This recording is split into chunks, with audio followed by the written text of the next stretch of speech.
Bienvenidas, bienvenidos al taller preparado por el Observatorio de Juventudes y Derechos Humanos. Contarles que este observatorio es un colectivo de egresadas y egresados de la Universidad de Chile. Es un colectivo independiente, autónomo, autofinanciado y sin fines de lucro, y que está interesado en conocer especialmente la percepción, la actitud y el ejercicio de los derechos humanos en las juventudes y promoverlas además.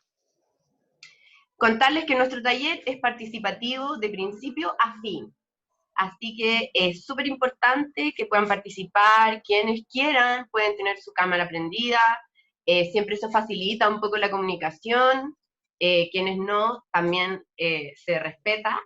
Va a ser bien participativo con preguntas. Quienes no quieran contestar a viva voz también pueden contestar por el chat, ¿ya?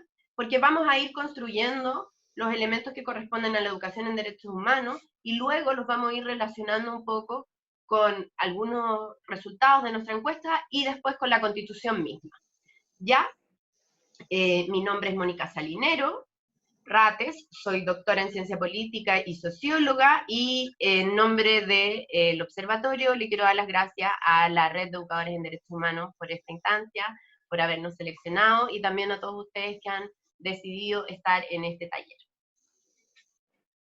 Hola, soy Camila Molina, estudiante de Administración Pública, ya casi a punto de egresar haciendo mi práctica, y los voy a acompañar en la parte casi final de este taller. Mi nombre es Catalina Pinto, también estudiante de Administración Pública de quinto año, y también voy a estar acompañándolo durante este taller, mostrando algunos resultados de nuestra encuesta y haciendo las actividades. Hola, buenas, mi nombre es Ignacio Escobar, también estudio Administración Pública y también estoy en mi último año en Administración Pública. Hola a todas, todos y todes. Bueno, yo soy Nicolás Muñoz Godoy, también soy egresado de Administración Pública y hoy día me va a tocar ser para ustedes su tallerista y el chico de los datos que presentaremos sobre la encuesta. Así que, dicho eso, le agradecemos nuevamente que se hayan inscrito en nuestro taller para nosotros visibilizarnos, porque somos nuevitos. Es muy importante, así que, nada, daremos inicio al taller que parte con una metodología para comprender los derechos, la educación en derechos humanos, y queremos partir preguntándoles sobre su propia experiencia y opinión sobre la educación en derechos humanos. Por eso hemos elaborado 3 simples preguntas que nos gustaría que respondieran de la forma más espontánea posible, ya sea a viva voz o a través del chat, como ustedes estimen conveniente. Y lo que haremos será ir poniendo sus respuestas en cada una de estas preguntas que les mostraremos, y finalmente les tendremos un panorama sobre todas y todos quienes estamos en este taller. Nosotros también pretendemos participar para que sea un encuentro súper participativo entre todos.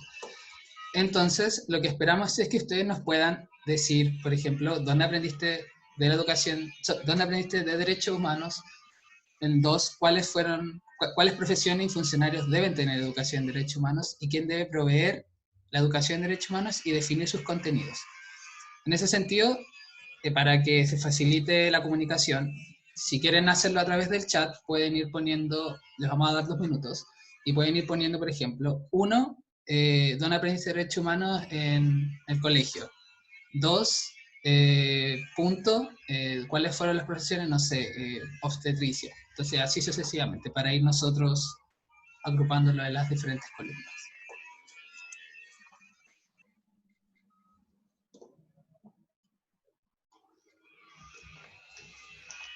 Bueno. Quizás ver acá en los participantes, no sé, podría ser Alejandra, no sé, ¿dónde aprendiste los derechos humanos tú, por ejemplo? Pati Yáñez nos contestó, y Marian también.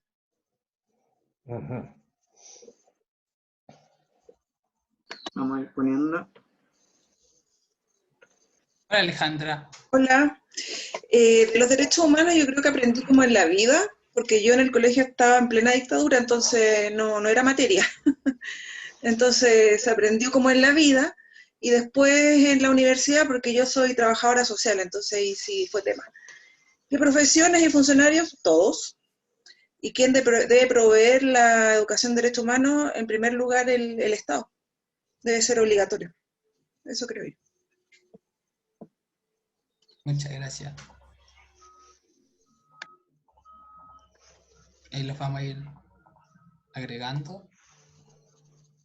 Podemos ir leyendo también las respuestas, Nacho, Sí, que las van Vamos mandando en respondiendo. el chat. Si es que- Tenemos acá los trabajadores sociales, como las profesiones que deberían tener educación en derechos humanos. Ahí no sé si alguien puede ir leyendo mientras voy anotando. Marian nos dice que se debe impartir desde la prebásica. Madeleine nos dice que en el colegio se puede conocer los derechos más básicos y en la universidad más profundamente, en la pregunta de la columna 1. Catalina dice que aprendió en el colegio y por investigación propia después de estudiar la etapa posterior a la Segunda Guerra Mundial. Mira, qué interesante. Patricia nos dice que el Estado es el que debe impartir esa educación y sus contenidos. Madeleine también nos dice que todos los profesionales y funcionarios deben tener educación en derechos humanos, especialmente las que trabajan directamente con personas.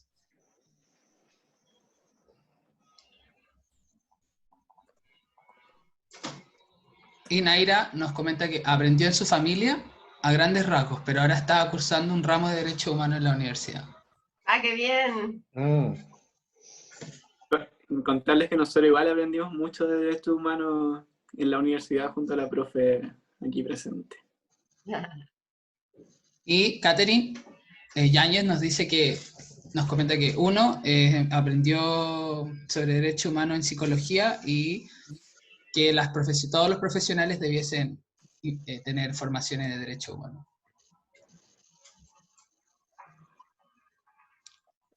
También Madeleine nos comenta que el Estado es quien debe hacerse cargo de proveer la educación en derechos humanos.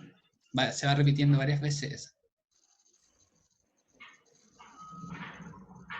Y Naira, que cree que ojalá todos los profesionales deberían estudiar sobre los derechos humanos.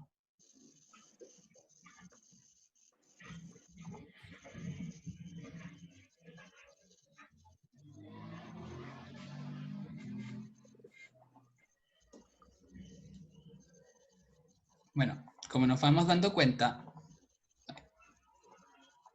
un momento. A mí me gustaría también participar. Yo aprendí los derechos humanos en la universidad, porque también gran parte, al menos la básica, la hice en dictadura. Creo que todas las profesiones, o todo lo que significa estudiar, deberían incorporar derechos humanos, pero igual creo que profesiones de la salud, por ejemplo, deberían tener derechos humanos, y todas las profesiones y leyes, porque uno cree que los que estudian leyes estudian derechos humanos, pero no lo estudian realmente. ¿Y quién debe proveer la educación en derechos humanos? El Estado, pero quien debe definir los contenidos deberían estar alineados con órganos más específicos, creo yo. No solamente el Estado en general, sino que creo que ahí podríamos ir viendo qué organismos específicos deberían hacerse cargo de esto. Vale, gracias, Mónica. Yo sumado a lo que mencionaba Alejandra, que ella decía que, claro, ella aprendió de la vida, específicamente en donde aprendiste los derechos humanos en el colegio, porque en esa época estaba en dictadura, pero también el contexto actual para las juventudes es también propiciante de acercarse a la temática de derechos humanos, y yo en específico, desde el 2011 que comencé a acercarme a esta temática por el movimiento social y estudiantil de ese entonces, pero claro, mayormente se da la profundización en las universidades porque actualmente no existe una educación que se dé en los liceos basada en derechos humanos. Entonces ahí yo creo que hay una especie como de déficit que se está produciendo, y cuáles profesiones y funcionarios deben tener. Yo creo que yo soy ferviente creyente de que todas, por lo menos los funcionarios y funcionarias públicos, porque son agentes del Estado.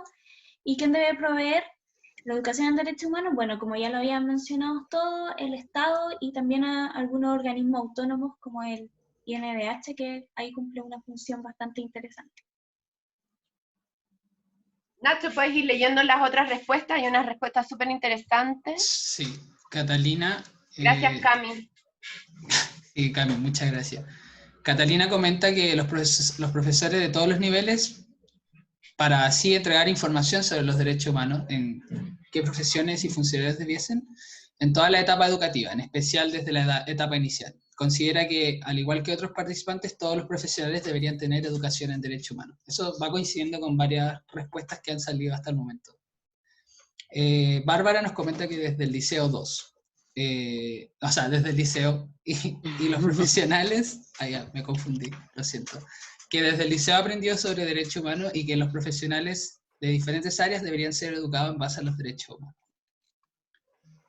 Y Catalina, finalmente, para quien debiese impartir, considera que el Estado tiene un rol fundamental en la promoción de los derechos humanos, además de principalmente resaltar la educación, ya que así la población obtiene conocimientos que podrán compartir con aquellos que los rodean, en especial su familia. Creo que es súper interesante lo que dice Catalina respecto a la formación sobre los derechos humanos en todas las etapas educativas, y por ahí creo que eso tiene que ver, como por ejemplo, sería especialmente relevante que las profesiones de pedagogía tuvieran obligatoriamente derechos humanos, porque alguien nos tiene que enseñar los derechos humanos en el colegio. Entonces, ¿quién forma a quienes nos van a formar en el colegio? Entonces ahí quizá lo que deberíamos plantear es que hay profesiones que son profesiones muy importantes, como pedagogía, que deberían incorporar la educación en derechos humanos de manera obligatoria, y ahí ya no solamente la provee el Estado, sino que también tenemos a otras instituciones que van a proveer la educación en derechos humanos, las universidades públicas y las universidades privadas.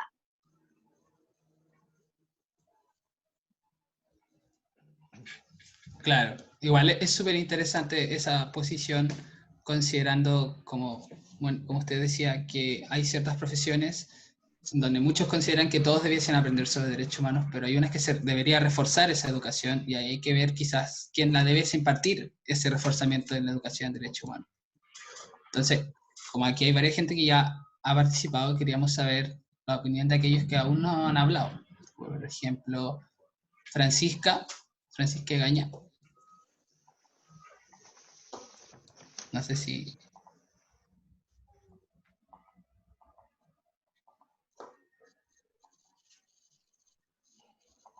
No. Ah. ¿Escribió?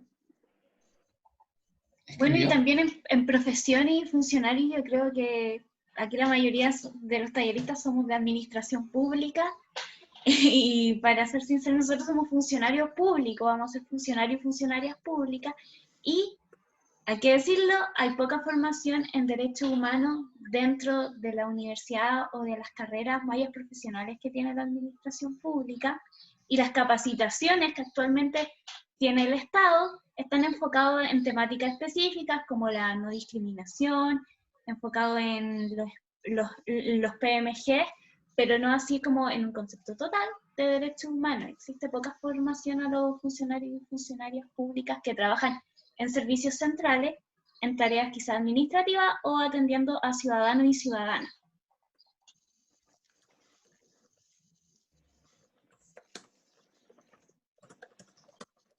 Madeline nos dice que lamentablemente aquí las personas que tienen conocimiento de derechos humanos son las personas que estudian en algún establecimiento, y las personas que no tienen acceso a educación no tienen mucho conocimiento sobre eso.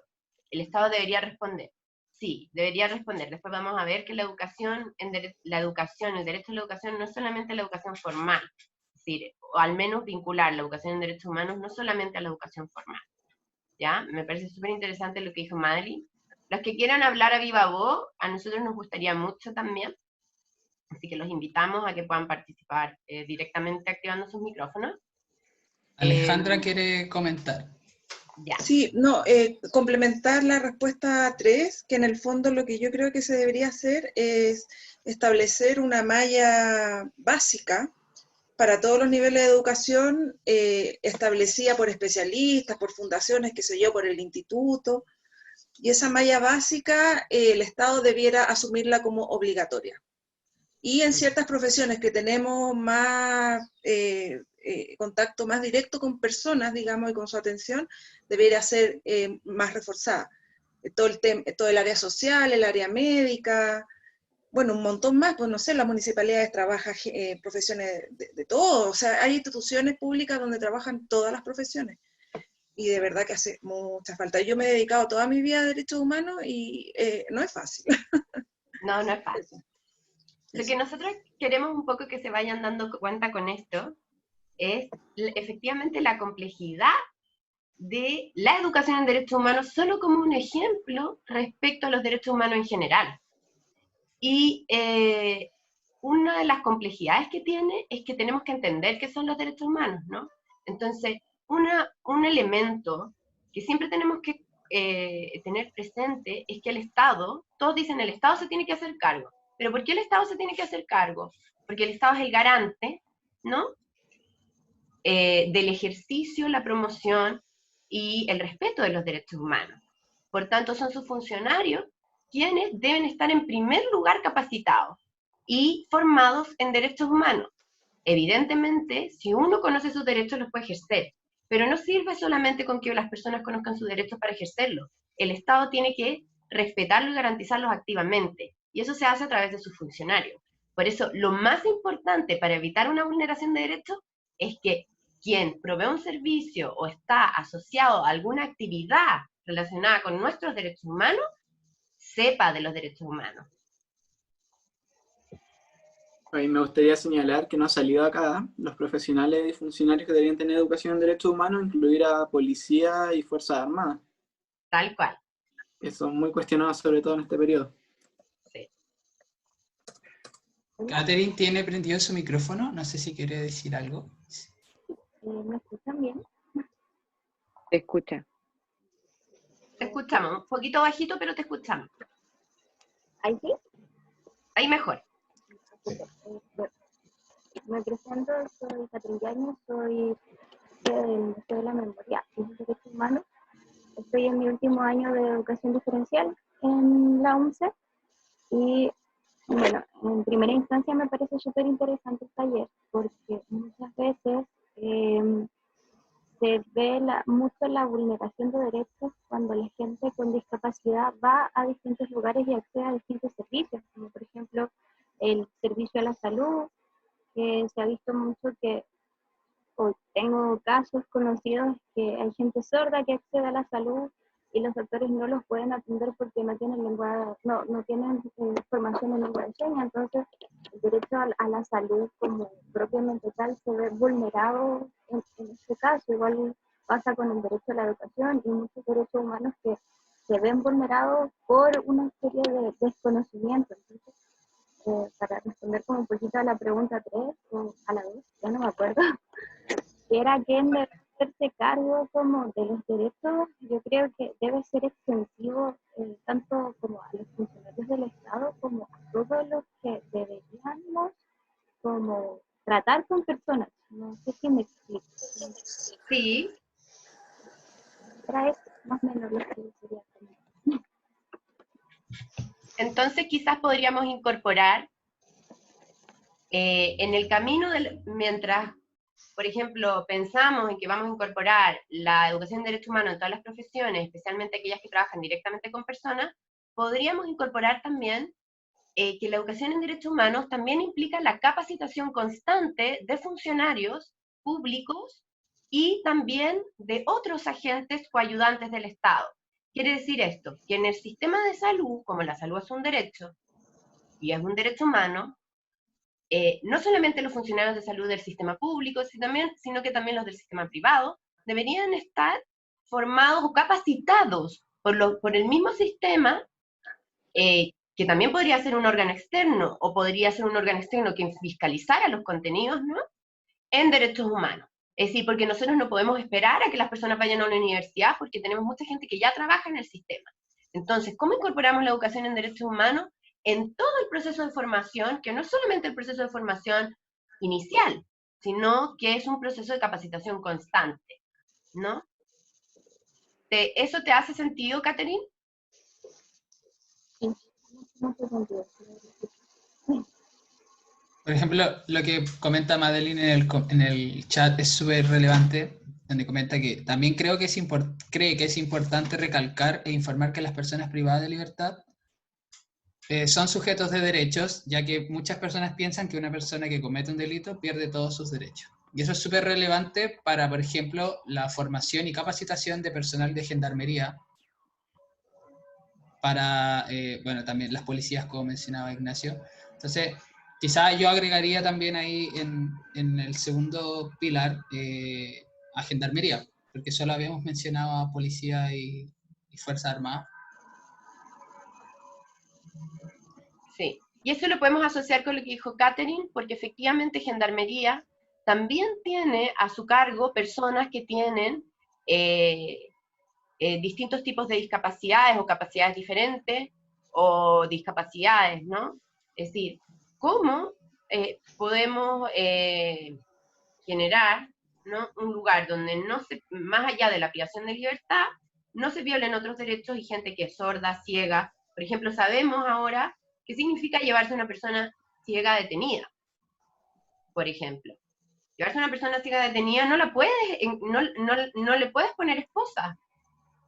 O una persona sordomuda, porque ¿cómo se comunica? Tenemos que entender que aquí todas las profesiones deberían estar formadas, pero que hay profesiones específicas que trabajan directamente con ciertas obligaciones que tiene el Estado respecto de nuestros derechos humanos, especialmente en aquellas situaciones de sujeción especial, que se llama, y de pérdida de autonomía. Y esto no es solamente en términos de privación de libertad, sino que hay espacios, como en espacios educativos, ¿no?, donde evidentemente se da una relación de jerarquía. Podemos seguir. No sé si alguien quiere comentar algo más, pero vamos a seguir a la segunda parte de esto. Yo quiero agregar algo. ¿Se escucha, cierto? Ah, ya. Sí, se escucha. No, es que como complementando lo que también decían antes, Madeline, si no me equivoco, o Alejandra, en el sentido de que también la educación tiene que desligarse como de los crímenes de lesa humanidad. Por ejemplo, yo siento que la educación en derechos humanos en el colegio se liga más partiendo de por qué ocurrieron los crímenes de lesa humanidad, se enseñan los derechos humanos que deben ser no violados, y en vez de partir como previniendo los crímenes, según yo, debería educarse, como aprender qué son los derechos humanos, qué los garantiza, y no enseñarlos a partir de las violaciones de estos. Eso. No sé si se entendió la idea. Gracias, Cata. Sí, Sí. gracias. Bueno, ahora vamos a seguir porque ya hemos visto que varias se repiten. Nosotros como observatorio hicimos una encuesta que le vamos a presentar algunos resultados sobre el ítem de educación en derechos humanos. Entonces, para contrastar, porque acá se repiten varias columnas, o sea, varias respuestas sobre el liceo, la universidad, el colegio, que tienen que ver como con la educación formal, sobre ciertos funcionarios como las policías, los trabajadores sociales, funcionarios públicos, médicos o médicas, y quién debe proveer también esa educación, que sale el Estado varias veces, las universidades.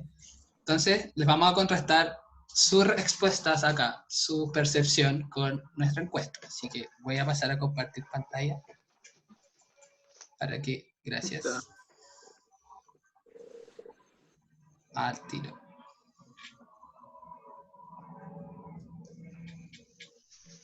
¿Lo ven, cierto? Sí, se ve. ¿Se ve? Sí, se ve, sí, se ve. Gracias. Bueno, comenzamos el taller. Gracias. Se llama El derecho a la educación en derechos humanos para entender los derechos humanos en la Constitución. Bueno, la característica de nuestra encuesta nacional de juventud y derechos humanos es un estudio de carácter cuantitativo enfocado en derechos civiles y políticos. Se aplicó entre el 28 de julio del 2020 y el 14 de agosto del mismo año, bajo una plataforma vía online que se llama SurveyMonkey, que es para hacer encuestas. Nuestra población objetivo eran personas entre 14 y 29 años, y nuestro N, o población total, fueron 1.220 personas quienes respondieron totalmente a la encuesta. Entonces, para contrastar, ¿dónde se aprende de derechos humanos? Y logramos captar que la educación formal, dígase educación preescolar, básica, media y universitaria y centro de formación técnica, es donde la mayor cantidad de personas declararon y perciben que aprendieron sobre derechos humanos. Luego lo sigue la familia y posteriormente en grupos de amigos y redes sociales.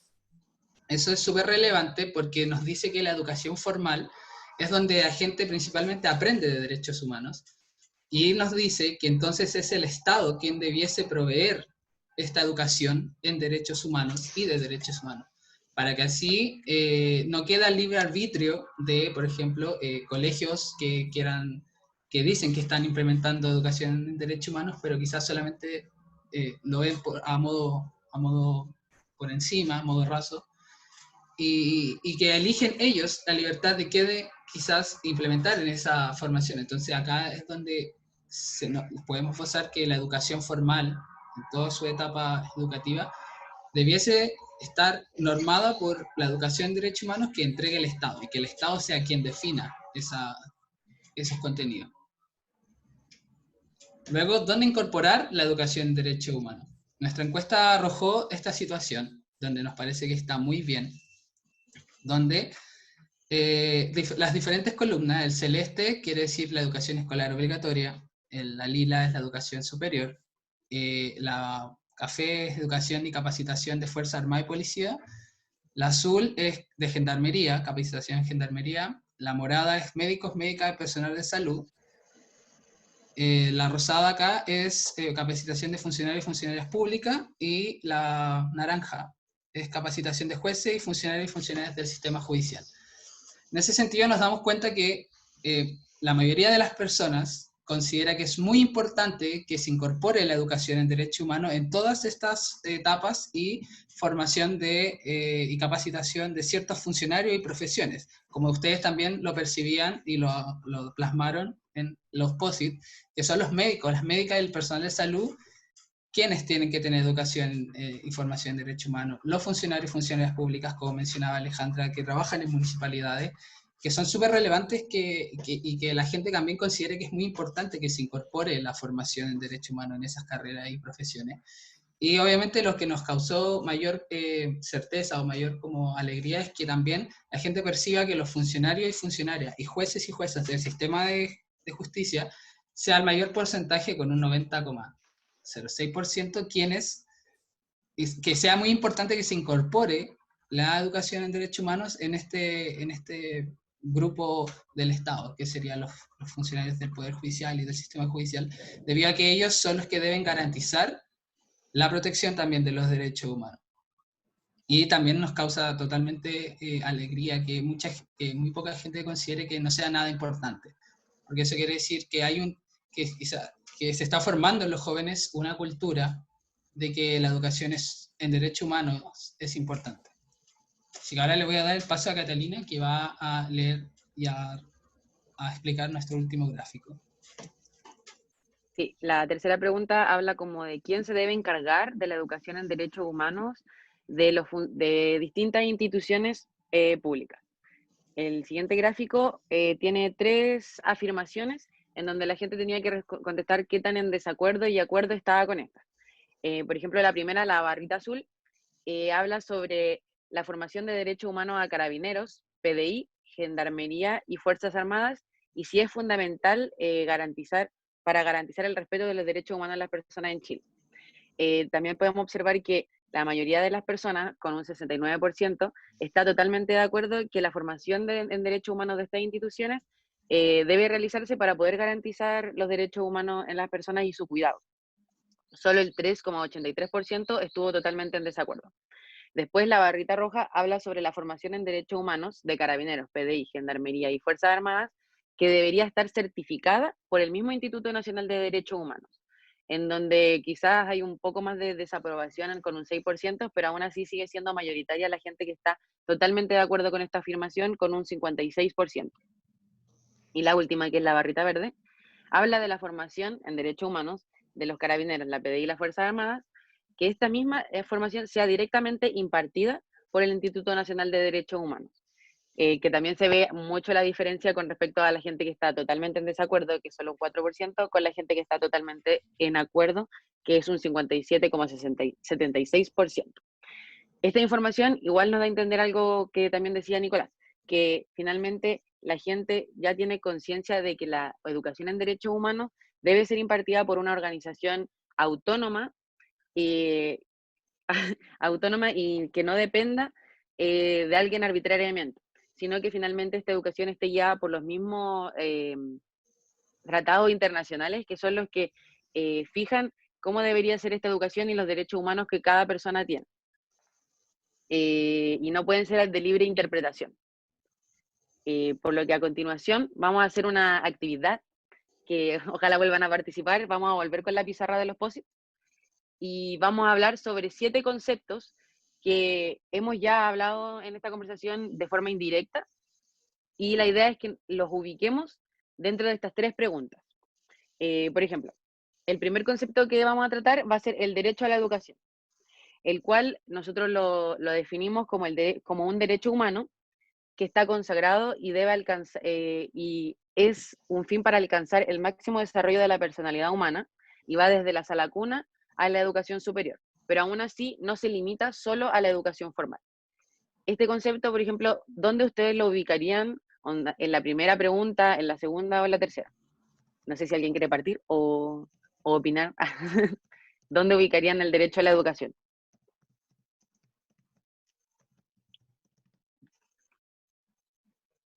Bueno, yo voy a decir dónde lo ubicaría yo primero, así después alguien se atreve. Porque puede estar ubicado en más de una o solo en una, si ustedes como consideran, como opinión personal. Por ejemplo, el derecho a la educación yo lo pondría en la primera, porque está ligado a eso, el aprender sobre los derechos humanos. Entonces lo ubicaría en la primera, pero aún así también debería estar ubicado en los 3, ya que el derecho a la educación va en todos. Es como transversal, como dice Mariana. No sé si alguien más.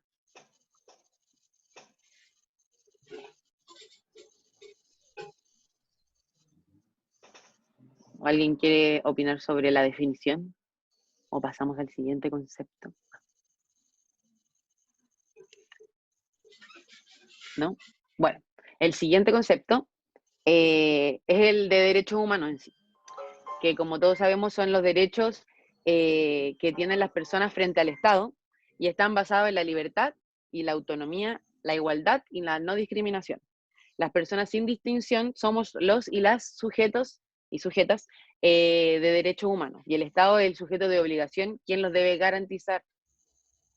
Estos son los derechos universales, que son inalineables, irrenunciables e interdependientes, para proteger la dignidad humana y alcanzar el mayor desarrollo en la personalidad humana. También, obviamente, como recordando que nosotros somos únicos e irrepetibles y no somos intercambiables. ¿Dónde también ubicarían este concepto ustedes dentro de estas 3 pizarritas? ¿Alguien quiere participar? O por el chat pueden escribir también, no hay problema.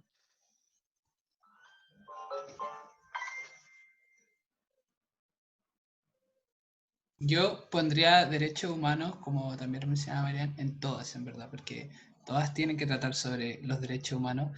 Uno, para aprender, que tiene que ver como con la concepción de lo que son los derechos humanos, y es también lo que tú hablabas, como quizás no impartir la concepción de los derechos humanos desde su violación, sino también desde una cultura del respeto, primero que todo. Y del conocimiento. Y del conocimiento. Luego, para los cuales los profesionales y funcionarios, porque ellos son los que tienen que, como comentaba Mónica, son los que tienen y se ligan con obligaciones del Estado, es decir, los médicos que trabajan en el sistema público y también probablemente en el sistema privado tengan que saber sobre protección de derechos humanos, como también comentaba Catherine sobre, por ejemplo, estas personas que en situación de discapacidad, si un médico no tiene las capacidades para atenderlo, eso también puede considerarse una violación de derechos humanos, más si trabaja en el sistema público, como lo comentaba también Camila. Entonces yo creo que derecho humano es transversal a todos, porque y obviamente al final, sobre contenidos de derechos humanos, debe ser un órgano autónomo del Estado quien deba impartir ese conocimiento.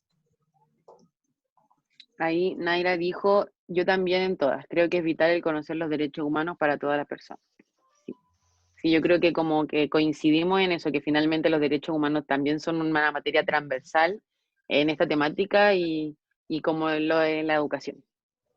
Voy a pasar al tercer concepto que nosotros seleccionamos, que es el financiamiento de la misma educación, que finalmente es como cómo financiamos los contenidos, la provisión de esta educación y el financiamiento de la misma educación en derechos humanos. Que, entonces, este concepto como del financiamiento de la educación en derechos humanos, como en dónde lo encasillarían ustedes. Por lo menos yo también encuentro que es la 3 como dice Marian, en mi opinión personal, porque finalmente, como todos, varias veces se dijo que el Estado debería proveerlo, también debería ser parte de él que lo financie. Entonces, como por eso yo lo ubicaría en la 3, también creo que otra persona dijo la 3. Bárbara, Alejandra dijo la 3. Bárbara igual. coincidimos ahí. Y aquí es importante también porque se trata de proveer la educación, también de definir los contenidos, pero en el caso en que no se entreguen los contenidos directamente del Estado, el Estado no pierde su obligación de fiscalizar.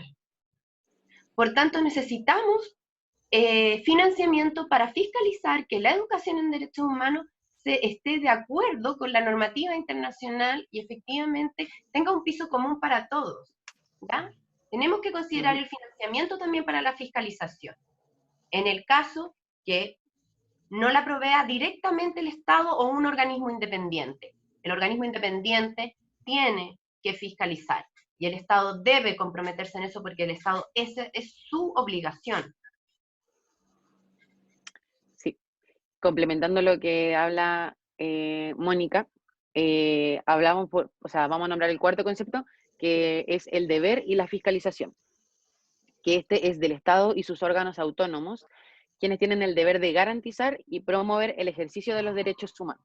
Esto significa que en cuanto a los derechos humanos, que incluyen la provisión de un servicio o un bien, como la educación, el Estado lo haga directamente, o sea, que sea él el encargado de impartir esta educación, o finalmente a través de un tercero, que es lo mismo que decía Mónica, como que significa que finalmente ellos se encarguen de la fiscalización de que esto se esté cumpliendo por esta entidad aparte. No sé dónde lo ubicarían ustedes. En la 3 también dice Marian. Y Madeline también coincide que es la 3. Sí, porque yo creo que también está muy ligado al concepto anterior. Y yo también Como finalmente. señalaría la 2, porque Ujú. siendo los profesionales y los funcionarios quienes también están ahí como agentes del Estado atentos, corresponden a ellos también saber que deben fiscalizar y poner ahí el ojo en caso de una violación a los derechos humanos, por ejemplo. Sí, toda la razón. Porque finalmente como parte del Estado, como funcionario, deberían ayudar y colaborar con esta fiscalización al cumplimiento en la educación de derechos humanos. Si nadie más quiere opinar, voy por el quinto concepto que nosotros seleccionamos, que habla de los poderes del Estado y las funciones de los profesionales especiales. Esto nosotros lo definimos como un Estado completo y donde los y las funcionarias que trabajen en él ejerzan esta obligación de garantizar, respetar y promover el ejercicio de los derechos humanos. Esto se vuelve muy relevante tanto en aquellos que generan las leyes como quienes imparten la justicia y quienes tienen el poder de la fuerza física para hacer cumplir la ley, como hemos hablado también de las Fuerzas Armadas, y también como en otras actividades de fiscalización y provisión de servicios, o sea, todos los funcionarios públicos.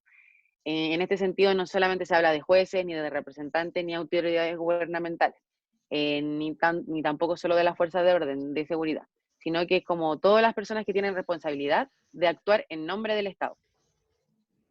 Y también profesiones consideradas como especiales tanto en medicina o profesiones asociadas a la salud, como también se nombró hace un rato, en los docentes y en todos los asistentes de la educación, ya que la formación, como todos sabemos, es más integral y están todos formando parte de la formación de las personas, en los abogados y abogadas, en administradores y administradoras públicas como nosotros, y los arqueólogos, también nosotros pusimos en este listado como de personas que deberían sí o sí tener esta formación y fiscalizarla. No sé si alguien ya tiene como claridad en dónde ubicaría este concepto que igual es más amplio sobre los poderes del Estado y sus funciones. funciones de profesiones especiales. Si a alguien le gustaría partir ubicándola en algún lugar. 2 y 3, Marian dice Marian. dice 2 y 3. Entonces, si quieren complementar como por qué la ubicarían ahí, también nosotros la podemos leer para complementar la conversación. En el micrófono, de repente. Sin vergüenza.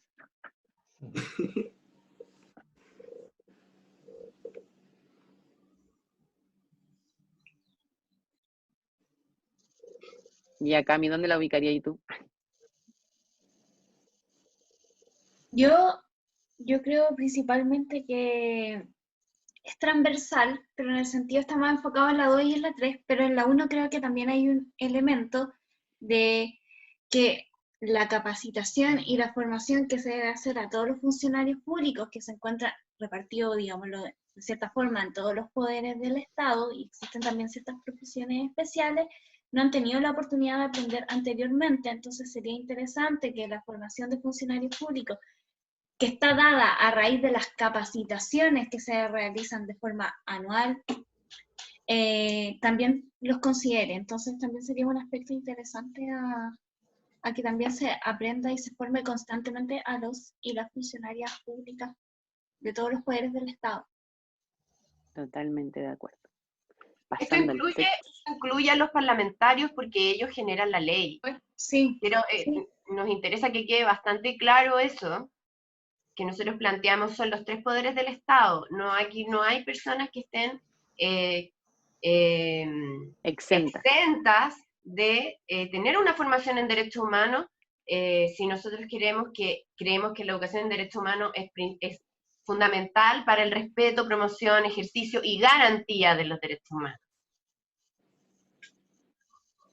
Exacto.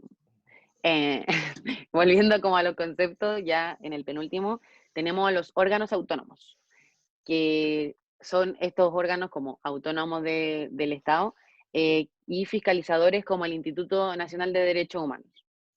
Estos órganos autónomos, no sé dónde los ubicarían ustedes, pero por lo menos yo creo que está más ligado al tercero, aunque obviamente, siento que todos obviamente los conceptos son transversales, pero en específico al tercero, porque estos órganos son los que deberían finalmente promover la educación en derechos humanos y impartirla, ya que sería como desde una base como sin ningún tipo de influencia la educación, y podríamos todos aprender como lo mismo y lo que está expuesto en los tratados internacionales, que es donde nos deberíamos guiar en esta materia.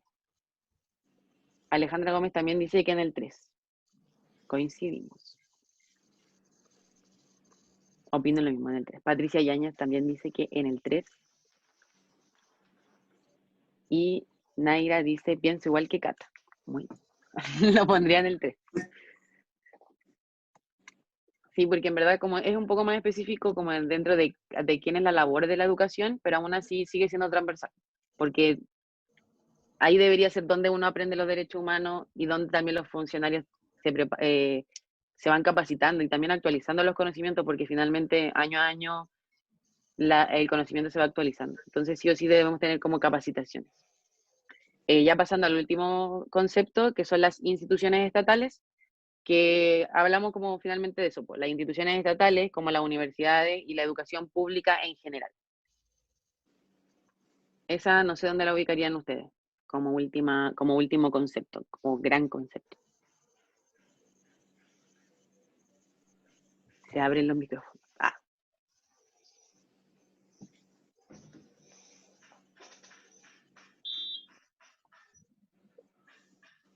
Yo creo que habría que ponerlo en la 1 y en la 3, al menos. Porque también son instituciones que pueden proveer la educación. Sí, es verdad.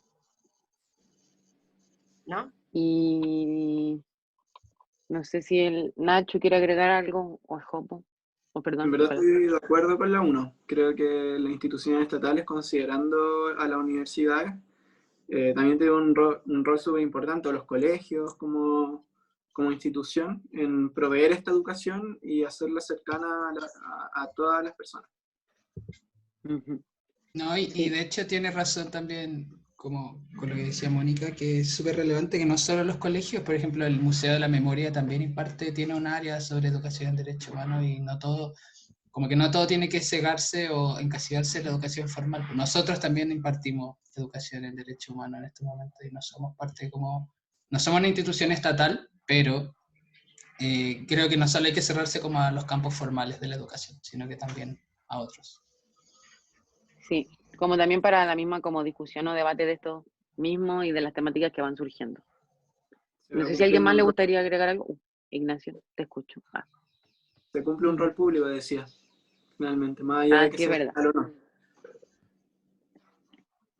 no. Ya como finalizando esta parte del taller, la idea de hacer esta como pizarra y ir poniendo los post-it en varias de las secciones es como tener una visión más completa y compleja de la misma educación en derechos humanos, en donde nos damos cuenta que los conceptos se van repitiendo porque finalmente son transversales a esto, pues de dónde se aprenden, quién lo imparte y quién se preocupa de fiscalizarlo. Y quién debería sí o sí tener esta educación. Y por lo mismo se dieron como una definición de los conceptos para que tuviéramos como mucha claridad con la temática que ahora se está discutiendo o que estamos aquí hablando sobre la educación en derechos humanos.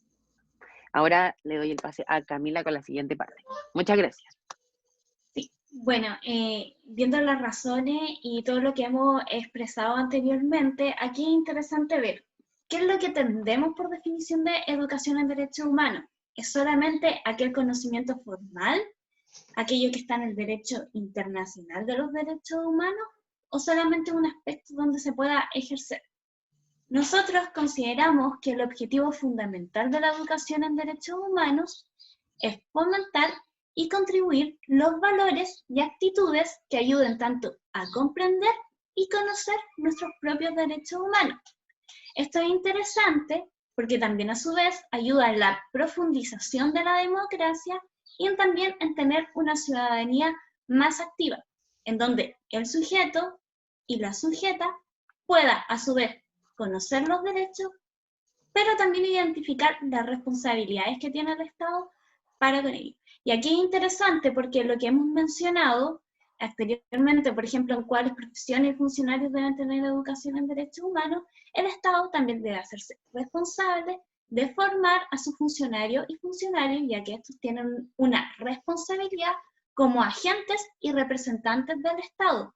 Inclusive hay algunos que pueden hacer la utilización, y la han hecho, de la fuerza y del poder público, y eso ha llevado a ciertas vulneraciones de los derechos humanos, ¿ya?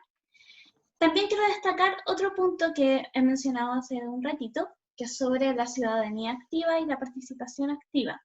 Y aquí esta no solamente la debemos entender en el plano del debate de políticas públicas, ya sea en el Senado o en la Cámara de Diputados, sino que también a una bajada un poco más concreta y cercana, como la participación en diferentes movilizaciones, en participar en una ONG, en también participar en los cabildos que se dieron luego del 18 de octubre, donde se debatió y se identificó las necesidades que tenía Chile y también lo que necesita esta nueva constitución, pero a su vez también a una bajada un poco más concreta, incluso en la participación que se debe dar cuando se producen las elecciones dentro de un colegio para elegir sus propios representantes, o también en las juntas y reuniones de vecinos para hablar y tratar temáticas específicas que conciernen a ellos como comunidad, como podría ser la seguridad de un vecindario, ¿ya? Y aquí podemos llevar a otra pregunta.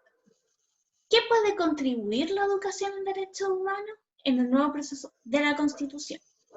Esto es interesante y tenemos una propuesta para poder tratar esta temática, donde no solamente consideramos los derechos, sino que también otras áreas que ahora Ignacio va a pasar a explicar y mencionar. Ya, esta segunda parte vamos a cuestionarnos cómo podemos garantizar que se incorpore la educación en derechos humanos en nuestra Constitución. Y además que se consideren también los elementos que ya vimos anteriormente, porque son importantes para el ejercicio de estos derechos. Para esto, dividimos la Constitución en tres partes. Tenemos los derechos, dividimos en tres partes, porque entendemos que los derechos son un concepto que no puede ser solo una lista de derechos, sino que tiene que haber una relación y una interrelación en toda la Constitución de forma transversal, porque va a afectar la posibilidad del ejercicio de los derechos humanos y en particular de la educación en derechos humanos. Bueno, está dividida, como lo ven en la pizarra, primero por los derechos y bases de la institucionalidad. Me faltó decir, vamos a usar la Constitución actual, pero porque no conocemos otras, más allá del proceso constituyente que se está llevando a cabo y que es muy importante su participación en 10 días más. El primer concepto que tenemos son derechos y bases de la institucionalidad. Esta parte incluye el capítulo relativo a las bases de la institucionalidad. Viene a ser el pacto principal entre el Estado y las personas, el cómo se concibe la sociedad y la definición de los distintos espacios públicos y privados. Entrega una definición del Estado y el lugar de los actores intermedios, así como también incluye los derechos de las personas y su protección. La segunda parte corresponde a la administración del Estado. ¿Cómo se organiza la institucionalidad nacional? Aquí encontramos al gobierno, al Congreso Nacional, el Poder Judicial, Tribunal Constitucional, entre otros organismos autónomos. Y por último tenemos la Administración de Orden y Seguridad y Fuerzas Armadas. Estos son los organismos que tienen por ley el uso legítimo de la fuerza física para fines legales y hacer cumplir la ley. Ahí encontramos a las policías y, como mencioné, a las Fuerzas Armadas, militares, marinos, etc. Me gustaría comenzar con un ejemplo. Hemos visto que los derechos humanos se centran en las personas. Sin embargo, la Constitución que nosotros tenemos actualmente dice que el núcleo fundamental de la sociedad es la familia, además entendida como una familia muy tradicional. ¿Dónde podemos ver esto? Por ejemplo, en el caso de la jueza Atala. La jueza Atala, una vez que se declaró abiertamente lesbiana, fue perseguida por agentes del Estado. Fue vulnerada como persona en sus derechos humanos y a la vez su familia, al no ser una tradicional, también fue vulnerada en sus derechos. Entonces podemos poner como primer ejemplo el concepto de derechos humanos y a las personas como elemento central de la sociedad.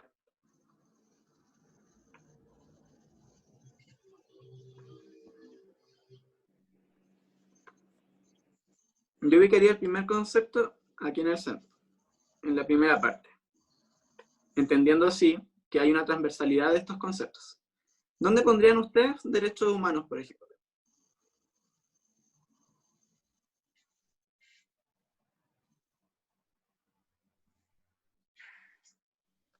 En la 1 dice Naira.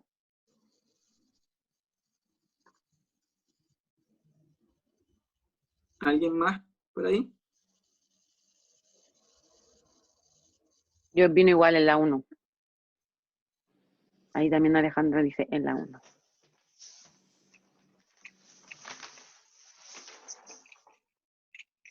Yo quizás también tiraría el concepto a la tercera, a Administración y Orden de Seguridad y Fuerzas Armadas. Muy importante que sepan los límites que tienen los derechos humanos y el cómo ellos también deben hacerse cargo como agentes del Estado. Podemos abordar también los conceptos que mencionó Catalina. Teníamos funciones profesionales y especiales.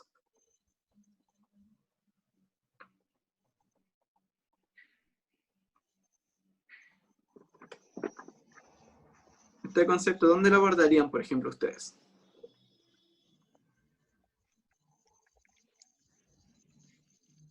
Yo lo abordaría en Administración del Estado, de Administración de Orden y Seguridad y Fuerzas Armadas.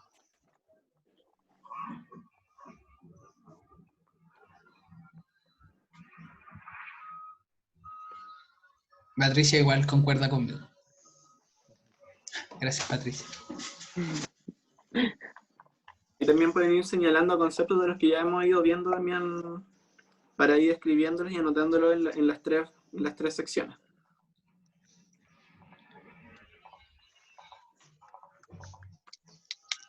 También importante, educación en derechos humanos. Alejandra y Naira consideran que también el concepto anterior debe estar en Administración del Estado y de Orden y Seguridad de Fuerzas Armadas.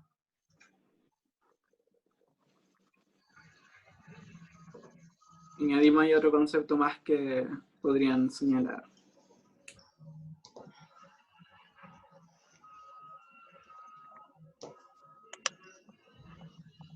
La educación en derechos humanos, Patricia dice que en las tres, en las bases de la institucionalidad, en la administración del Estado y en la administración de orden, seguridad y fuerzas armadas. Naira también concuerda con Patricia.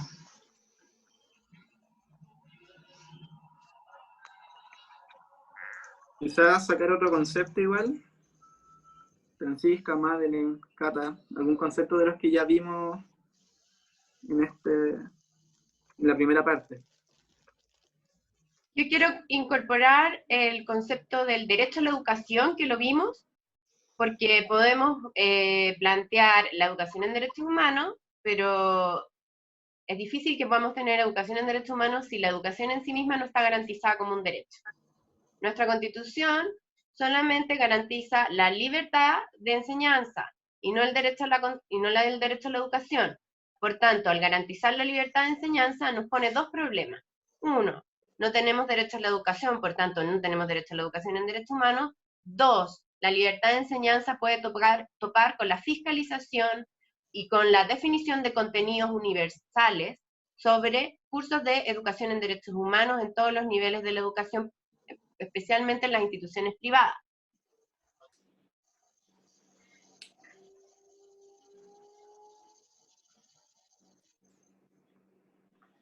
También podríamos agregar el de la fiscalización, como lo que también hablábamos antes, de que el Estado, si es que no es él directamente quien lo provee, debe preocuparse de que se esté realizando y de forma correcta.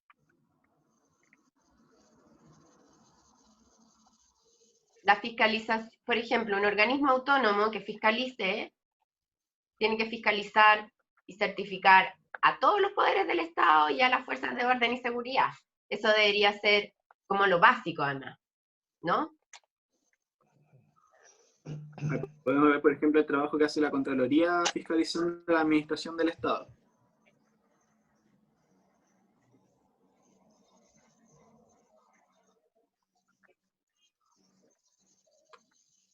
¿Algún tercer concepto, otro concepto más que se les venga a la mente?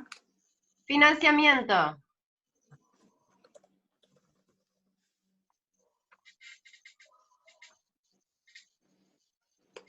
¿Ven que quizás no opine lo mismo también? ¿Dónde pondrían financiamiento, Alejandra? En derecho y base a la institucionalidad lo pondría yo. En el fondo, el derecho a la educación asociado a que el Estado, independiente si es subsidiario o no, tiene el deber de proveer educación. Por tanto, tiene que financiarla. ¿Ya? Y eso es en derechos y bases de la institucionalidad. Hay Madeleine y Patricia también señalan la 2. No sé si podrían dar quizás su opinión ahí, porque para ustedes es la 2.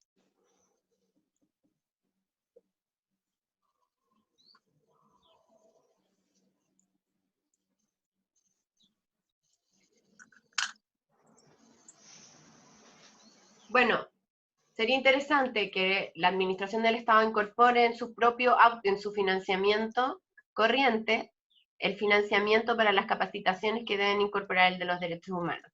No significa que todo esto esté tal cual es la Constitución, pero lo que queremos que vean es cómo se van a ir desprendiendo elementos, ¿ya?, que hay que considerar. Es decir, si tenemos actores intermedios, los actores intermedios van a tener un límite respecto al uso, por ejemplo, de recursos públicos. ¿Cómo limitamos el uso de los recursos públicos en licitaciones, consultorías, etcétera, o provisión de servicios, externalización de la educación, por ejemplo, de la salud, que se haga con arreglo a los derechos humanos? Es decir, no basta con decir el Estado protege los derechos humanos, sino que el Estado también fiscaliza los derechos humanos. Y además financia algunos elementos de estos derechos humanos o eventualmente su fiscalización. Y aquí hay que ser sumamente claro, porque independiente del Estado que nosotros hoy día, que tenemos un Estado subsidiario con primacía de los actores intermedios, es decir, de las empresas y de ciertas organizaciones, no las gremiales, además, sino que organizaciones privadas, tenemos un gran problema, porque ¿cómo garantizamos la fiscalización, por ejemplo, de las cárceles concesionadas? Tenemos cárceles concesionadas, puede que eso cambie, pero mientras no ha cambiado, ¿cómo lo garantizamos? ¿Cómo garantizamos que esas cárceles efectivamente están cumpliendo a cabalidad el deber del Estado? Porque el Estado le entregó esa responsabilidad, pero el Estado no se puede desligar de su responsabilidad final, ¿ya? Creo que tenemos que tener estos elementos presentes, porque después en una discusión sobre la Constitución van a haber muchos elementos que van a estar afectando cómo se va a respetar y se va a garantizar el ejercicio de los derechos humanos, y en particular de la educación en derechos humanos. Y no basta, nosotros vamos a ser súper majaderos con esto, tener un Estado de Derecho, sino que tenemos que tener claridad de qué significa el límite, por ejemplo, a un Estado subsidiario. ¿Cuál es el límite a un Estado subsidiario? Bien. Me gustaría dejar un concepto que para mí debería ser a nivel transversal. La perspectiva de género, que, bueno, no salió en los conceptos anteriores, pero creo que es fundamental considerar la perspectiva en una constitución, a la hora de construir una constitución o a la hora de establecerla, porque finalmente también responde a una sociedad mucho más homogénea, o sea, heterogénea, que son todos distintos, y lo pondría de forma transversal,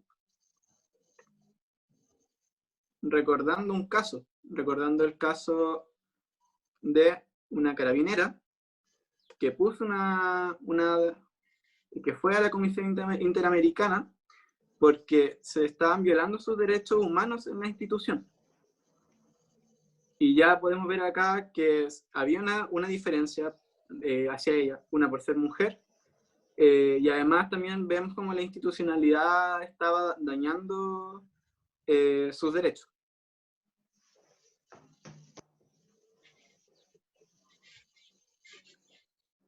Otro elemento importante es bueno, que yo creo que va a generar bastante debate cuando se esté realizando ya la Constitución, si el Estado se declara o no plurinacional.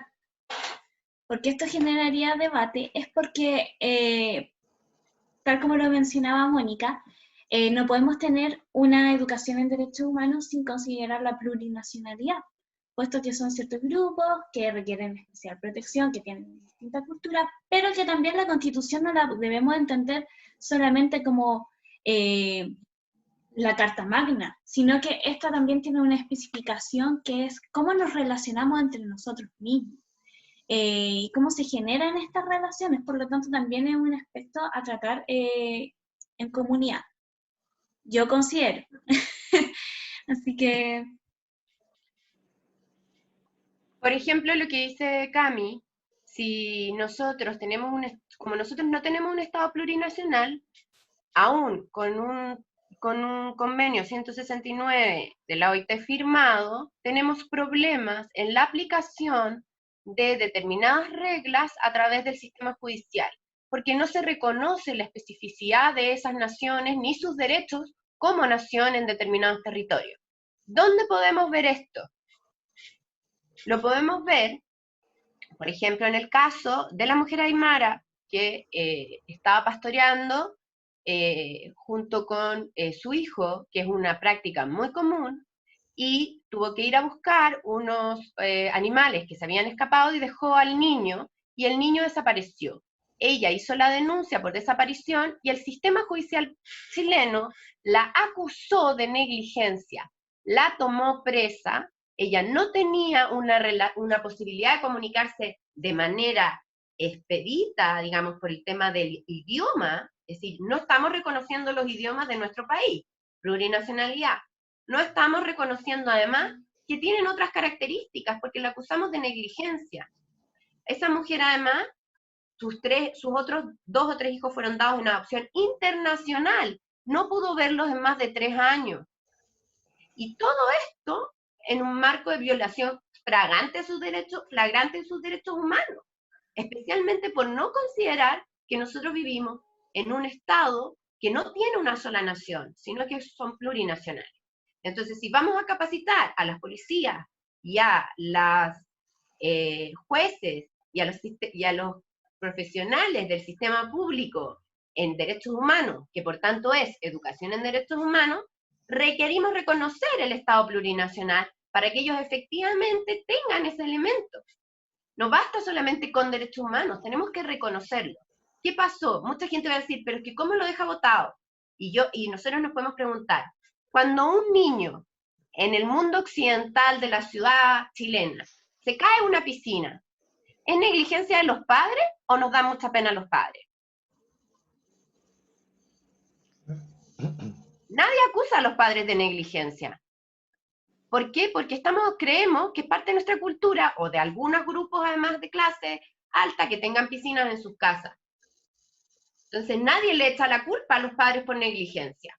Pero en el mundo aymara, ir a pastorear con los hijos es parte de su cultura. Nadie podría decir que eso es negligente o que ese niño no está en el colegio. No es un problema para esa cultura, eso es parte de esa cultura, ¿no? Entonces, para que vayamos dándonos cuenta por qué hay otros elementos que son importantes para el ejercicio de los derechos humanos, pero también para la educación y formación constante de derechos humanos en quienes son funcionarios que deben garantizar su respeto y ejercicio. Eso es muy importante, porque estamos siempre viéndolo desde el punto de vista de quien ejerce los derechos, pero el que tiene la obligación de garantizarlo y respetarlo es el Estado. ¿Ya? Por eso aquí se nos abre un mundo con esto, un mundo muy grande, que es cuál es nuestro pacto social, por tanto, cómo nos relacionamos y a quiénes reconocemos en esta existencia, ¿no? En esta existencia de comunidad.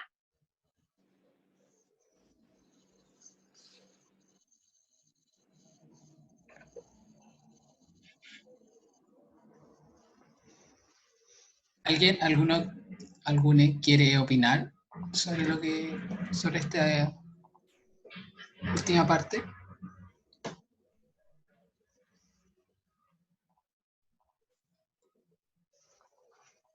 ¿No? Bueno, entonces vamos a pasar a la última parte,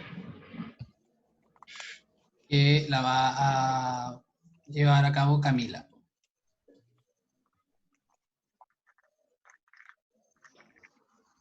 Sí.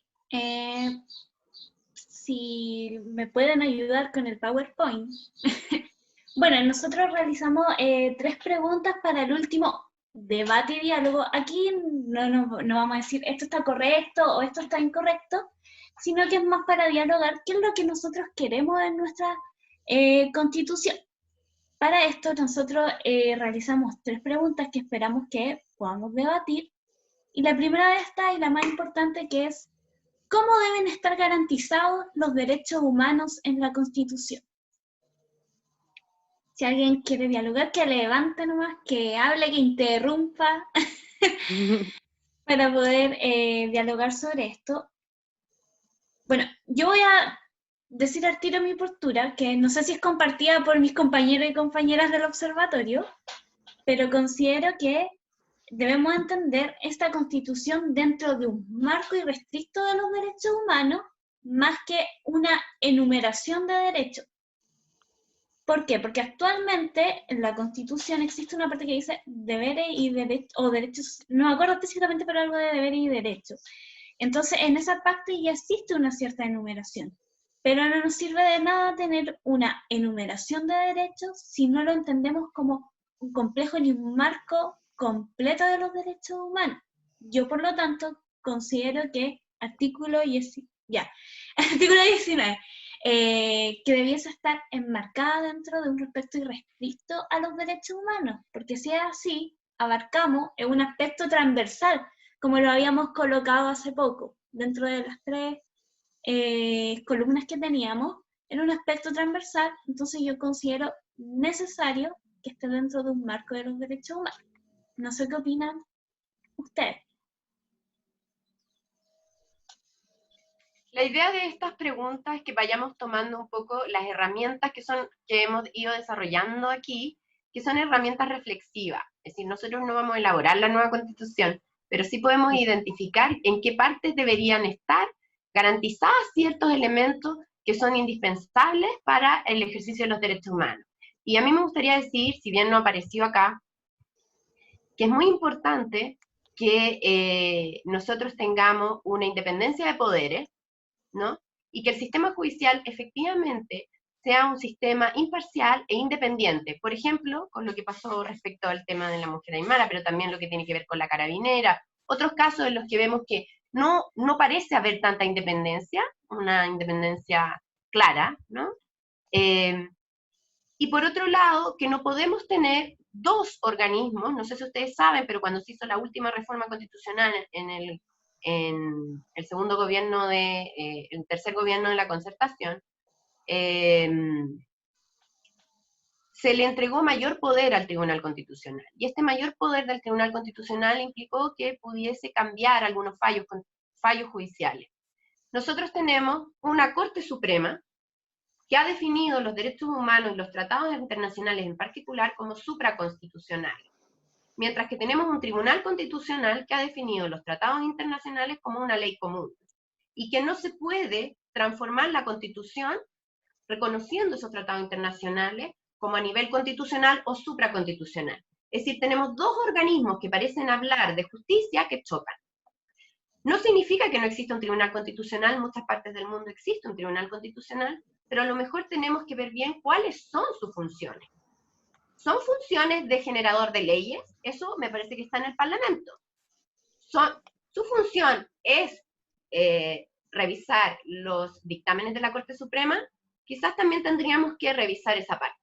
El Tribunal Constitucional solamente, y en esto es muy importante, si nosotros tenemos garantizados los derechos humanos y la incorporación de los tratados que se firman de manera inmediata, porque además los firma nuestro Parlamento, lo aprueba el Parlamento, entonces el Tribunal Constitucional tan solo debería ver la coherencia de la constitucionalidad, nada más, ¿ya? Y no ser un organismo judicial, ni un organismo generador de leyes, o al menos de jurisprudencia del nivel que tiene hoy, ¿no? Porque eso afecta a nuestros derechos humanos.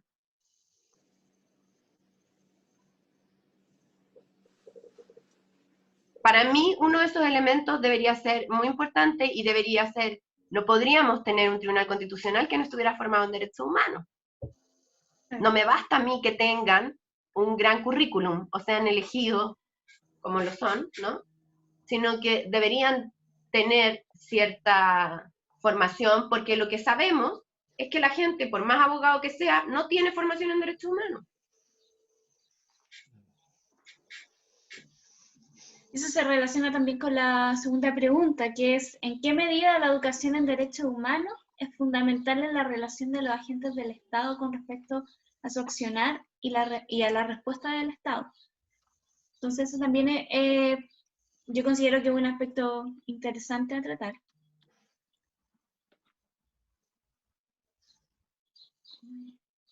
Bueno, yo también quería agregar un aspecto que hace tiempo que lo llevo pensando. Aquí tampoco quizás mis compañeros y compañeras están de acuerdo conmigo, pero por ejemplo, dentro de las funciones o atribuciones que tiene el presidente de la República está el declarar indulto, ¿ya?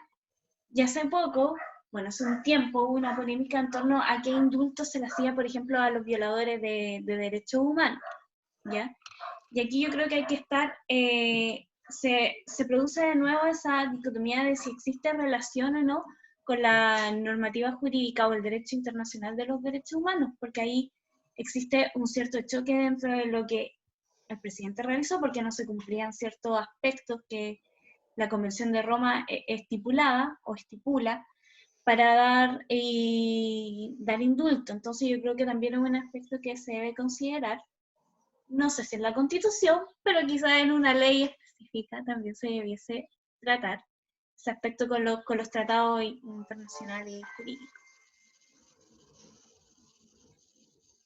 ¿Alguien nos quisiera contar cuál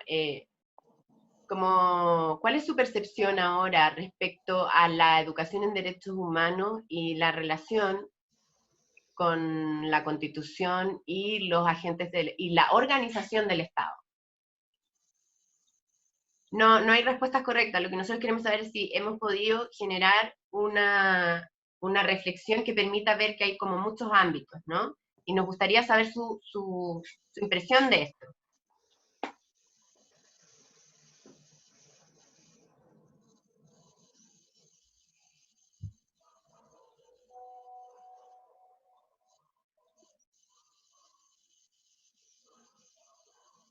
Por ahí Patricia, que era súper activa, o Madeline nos podrían dar su opinión.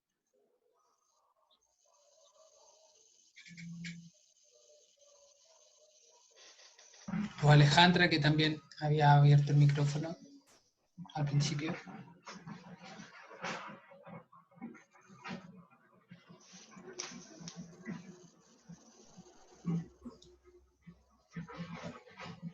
O nuestro moderador, Jorge, también puede participar. Sí, es que está muy interesante todo lo que ustedes han dicho, a lo mejor después ya dar algunas opiniones más generales, pero encuentro el trabajo que han hecho excelente. Además ya el conglomerado como tal me llama mucho la atención, o sea, un observatorio de jóvenes sobre derechos humanos, ya eso es algo novedoso. Así que, no, felicitaciones. Yo estaba muy entusiasmado, colocando atención acá a lo que dicen.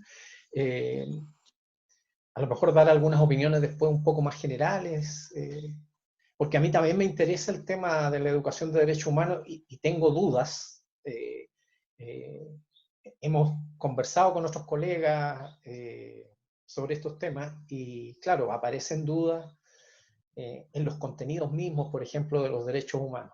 Cómo enseñar los derechos humanos, sus contenidos, aparte de la metodología, pero no sé, a mí me da la... Oh, sigan ustedes mejor, después le... No, es que nos parece interesante que podamos ir discutiendo porque evidentemente tiene que ver con la definición de contenidos, ¿no? Y esa definición de contenidos, ¿quiénes son los que van a hacer esos contenidos?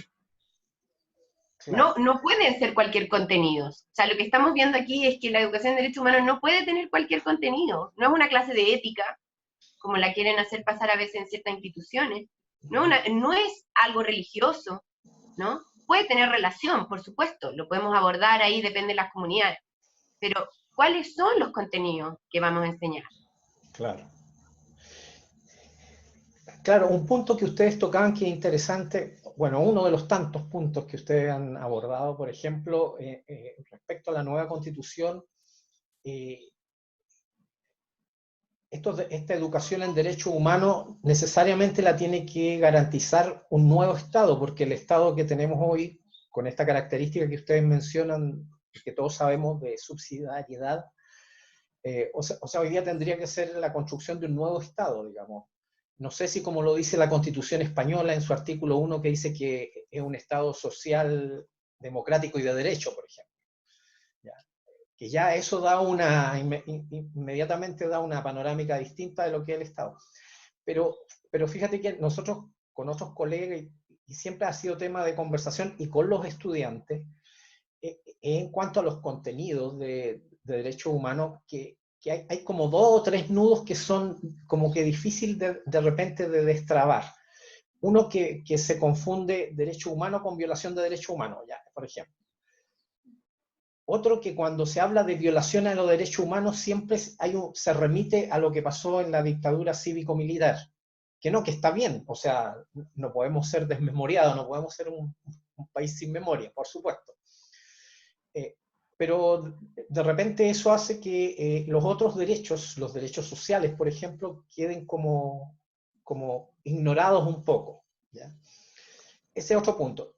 El otro nudo es cuando uno está en la clase, muchas veces los estudiantes dicen, empezamos la clase de Derechos Humanos, inmediatamente se remiten a la disciplina del derecho, como si los derechos humanos solamente fueran estudiados desde esa disciplina, ¿ya? Y el otro gran nudo es que muchas veces los cursos de derechos humanos, que por lo menos lo que yo he visto, no sé cuál será la experiencia de ustedes, se remiten mucho a la cosa europea, digamos, ¿no? Que es cierto, hay que tomar ciertas, no sé, por la Declaración Universal de los Derechos Humanos uno no lo puede obviar, pero, por ejemplo, cuando se ve el tema del genocidio, siempre nos enfocamos en el tema de lo que pasó en la Segunda Guerra Mundial, el Holocausto, etc. Y sin embargo, como dice un historiador, Enzo Traverso, dice muchas de las prácticas que se hicieron en el Holocausto fueron prácticas que aplicaron los españoles aquí en América Latina, ¿ya? Y aquí también se dio un genocidio. Entonces, como que de repente nos cuesta remitirnos a lo que pasó en nuestro continente y en particular en Chile, ¿ya? Porque nosotros tenemos mucha... cuando se imparte el curso, como de referirnos al tema de lo que pasa en nuestro país, por lo menos yo he encontrado como que hay una cierta resistencia, no sé, como que cuesta llegar a la temática chilena, ¿ya? Como tal. Porque ahora se planteó la pregunta, bueno, me decía un estudiante, decía, bueno, ¿qué pasa con el nunca más, con la justicia en la medida de lo posible? La violación a los derechos humanos teníamos en nuestro imaginario que era solo en dictadura, pero también en democracia hay violación a los derechos humanos. Son preguntas, digamos, que a mí me parecen que en los contenidos de educación de derechos humanos tenemos que tratar de abordarla y ver de qué manera la podemos abordar de la mejor forma posible. Pero también uno tiene dudas en la conversación, en el diálogo con los estudiantes y con los colegas. Con los estudiantes se aprende mucho. Bueno, Sí. Ahí Alejandra señalaba que la educación en derechos humanos es muy amplia y que debe estar garantizada por la Constitución. Naira también decía que bueno, todo lo que se ha dicho le parece coherente y espera que se considere esto en una nueva Constitución. Creo que ahí, bueno, lo he escuchado varias veces de Mónica, que siempre lo dice, pero es súper importante que a la hora de que, esperando que salga la Convención Constituyente, los candidatos y candidatas que vayamos a votar sean claros en su posición en torno a los derechos humanos, y ojalá poder que entreguen medidas o que tengan una postura firme en cómo lo van a abordar. Que se expresen y digan particularmente lo que desean, porque muchos por ahí se esconden por ciertos eslóganes y no expresan más allá de lo que desean en una nueva constitución, ni cuáles van a ser sus puntos a tratar. La otra vez debatíamos dentro del observatorio que quizás qué pregunta se podría hacer en torno a eso, y sería interesante preguntarle ¿cuál sería tu primer artículo que tú colocarías en la Constitución? Como un ejercicio. Y aquí esto lo sumo a lo que dice Madeleine, que dice que creo que es muy relevante el cambio de constitución, una nueva constitución donde sea primordial la igualdad de derechos humanos para todas las personas y que sean respetados. Que, por ejemplo, todas las personas tengan acceso a las mismas oportunidades y que se ponga en práctica, no que solamente aparezca escrito. Y eso también es interesante porque, como habíamos mencionado, la constitución que tenemos actualmente, bueno, todos sabemos cómo se hizo, es totalmente ilegítima, y ahora está la oportunidad histórica de poder hacerlo con mayor participación y en una democracia, lo que resulta bastante interesante. No sé si mis compañeros y compañeras tienen una opinión más para poder ya ir cerrando, porque quizás nos pasamos un poco de la hora. Sí, a mí me gustaría comentar algunas cosas de las que dijo Jorge y después pasar un poco a lo que estaban conversando ustedes. El tema de los contenidos de derechos humanos, bueno, depende también a quién le estamos dando los contenidos. Es decir, está súper claro y en eso, por eso es que los docentes tienen una labor muy importante aquí. Y los formadores de docentes tienen una labor aún más importante, porque finalmente tenemos que tener tiene que tener una relación con la etapa educativa, ¿no? Y la función que tenga esa educación en derechos humanos. Hacer cursos de derechos humanos para toda la educación igual no funciona. Y por supuesto no funciona tampoco para los funcionarios públicos. No sé, a mí me ha tocado capacitar a algunos funcionarios públicos en el ámbito del policial, y es muy importante esto que tú dices, que a veces es muy difícil llegar a lo concreto nacional, ¿no? Pero a veces es muy importante, yo creo que uno de los elementos más relevantes, que es una herramienta, es, por ejemplo, en ese caso, trabajar a través de casos de la Corte Interamericana de Derechos Humanos. Eso ha resultado sumamente bueno, porque muestra desde afuera, los confronta con su propia accionar, con sus propias normas, con nuestro propio orden, ¿no? Cuando vemos que en otros países pasan determinadas cosas, en América Latina, estamos hablando de la Corte Interamericana. La Corte Interamericana tiene mucho material disponible que puede ser utilizado. Yo los invito a que revisen la Corte, desde los informes de las visitas en loco, que se hicieron en Chile, ¿no? Pero también de determinados casos. Chile tiene varios casos de derechos humanos, comenzando por el caso de la censura.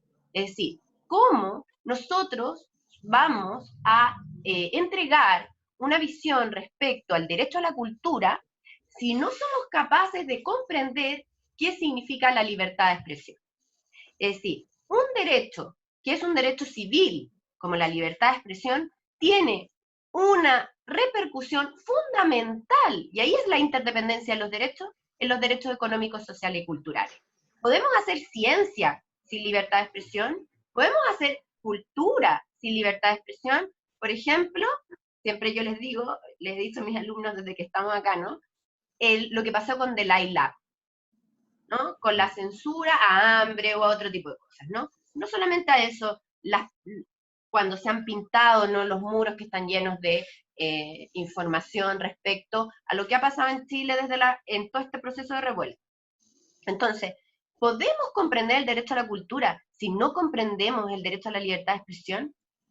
¿Podemos comprender el derecho de las culturas podemos comprender el derecho a la cultura en general si no comprendemos la existencia y los derechos de los pueblos a la autodeterminación y la existencia de la plurinacionalidad?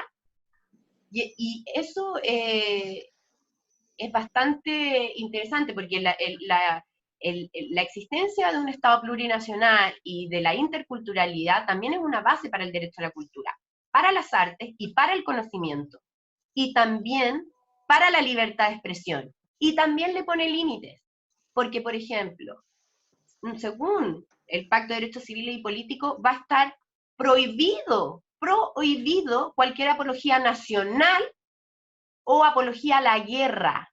Es decir, nosotros no podríamos tener autoridades que hablen de guerra. Eso es que tenemos que tenerlo muy claro, porque son cuestiones que la libertad de expresión no es que tenga un límite, es que esto está hecho para una convivencia de paz.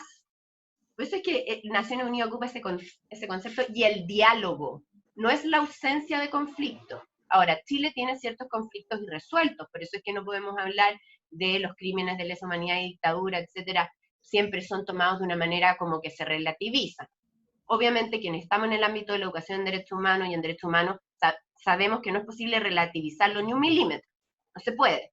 Lo relativizas una vez y ya cabe todo, ¿no? Uh-huh.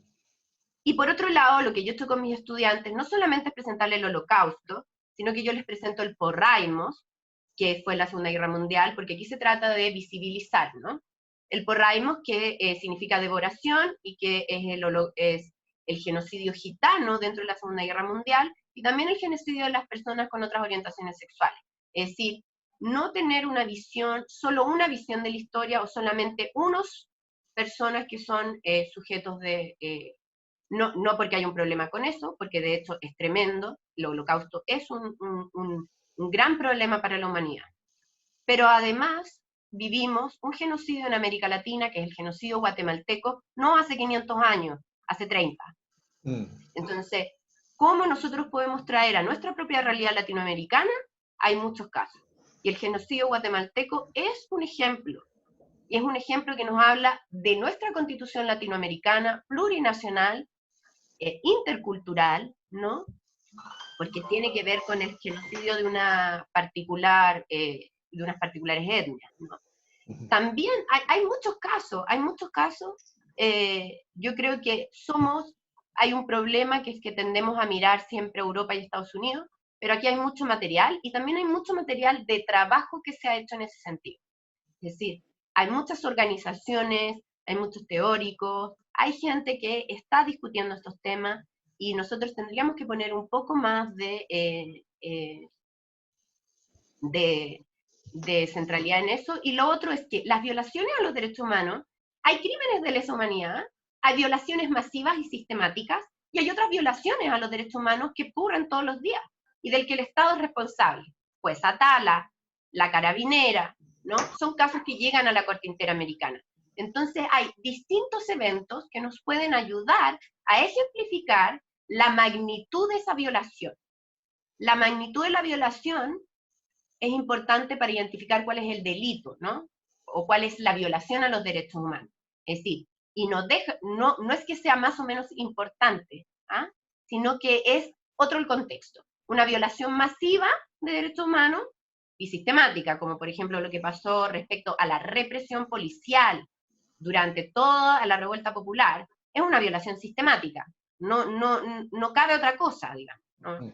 Y es por la cantidad de víctimas y porque se repiten las prácticas y porque tiene un objetivo claro, ¿no? Y otra cosa es cómo está organizado el Estado en base a determinadas discriminaciones, como el tema de la jueza Tala, la Carabinera. Entonces, cuando a mí nos preguntan como todas las personas tenemos derechos humanos, todos los funcionarios públicos tienen derechos humanos, y ojo, es muy importante que los funcionarios públicos conozcan sus derechos humanos, porque son sus derechos humanos respecto al Estado.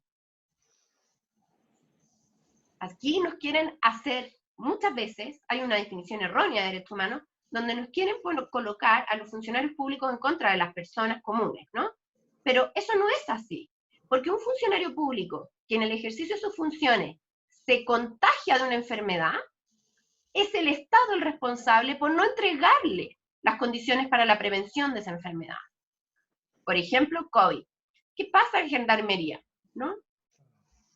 Pero además, exponer a funcionarios públicos a una situación en la que puede haber mucha violencia de por medio y no sabemos para qué. ¿Para qué?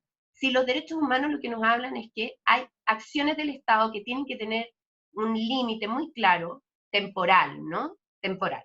Y aquí, por ejemplo, lo que hoy día vivimos, y en eso yo creo que hay mucha gente que está de acuerdo, el toque de queda no se justifica, el toque de queda está totalmente fuera de lo que significa un Estado que respeta los derechos humanos, porque la suspensión de derechos humanos, en este caso de la libertad de circulación, esa es la verdadera libertad, digamos, la autonomía de los cuerpos, la seguridad personal. Cualquier cosa que limite esos derechos tiene que ser por el menor tiempo posible. Y ojo, según la Corte Interamericana de Derechos Humanos, tiene que ser originada en una ley creada por representantes. No puede ser que esto sea ad eternum, por la arbitrariedad del gobierno de turno. Es decir, tiene que emanar de los organismos representativos. No una vez, no la ley de origen del estado de excepción, sino que efectivamente cualquier limitación a los derechos humanos en un momento determinado. Entonces tenemos muchas formas de explicarlo. Tenemos que estar, yo creo, bien atentos, ¿no? Y respecto al tema de la Constitución y de los constituyentes, nosotros siempre hemos planteado que a los constituyentes hay que preguntarle, y nosotros lo hicimos en nuestra encuesta, si a la gente le parece importante, ¿no? Si para los constituyentes los derechos humanos es un tema, ¿cómo los incorporarían? Y en esto hay que ser, no bastan las buenas intenciones ni las declaraciones. Creemos que es sumamente importante, nosotros desde el mundo de la ciencia política y la administración pública, que los constituyentes tengan realmente un programa constitucional, porque no se puede ir a pelear a ciegas, ¿no? Y hay que saber qué cosas por eso tenemos que ver el panorama completo de la Constitución. Nos sirve con tener un listado de derechos, porque van a haber cosas que sí o sí se van a negociar. En eso hay que ser bien pragmático. pero hay cosas que nosotros podemos negociar de una manera y otras que podemos negociar de otra y otras que son innegociables. No sé si me explico, ¿ya? Entonces, creemos que es importante que los constituyentes, los candidatos a constituyentes, expresen de manera explícita su compromiso con los derechos humanos. Eso. No sé si tienen alguna pregunta o alguna, porque yo creo que ya me superpasé, y alguna pregunta, alguna duda, algún comentario.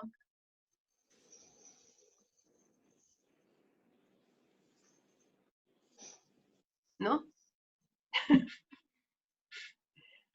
Si les gustó, si no les gustó, para nosotros es súper importante, todos nosotros hemos estado mucho rato, mucho tiempo organizando este taller para abrirles la mente. No nos interesa tanto la definición exacta, porque esa está en muchas partes, pero abrir la mente, abramos nuestra mente, miremos, ¿qué queremos? Ahí Patricia Yáñez comentó que es fundamental que se implementen los derechos humanos en las carreras que trabajarán directamente con personas en las universidades públicas, pero también es necesario que también se impartan clases de derechos humanos en las universidades privadas.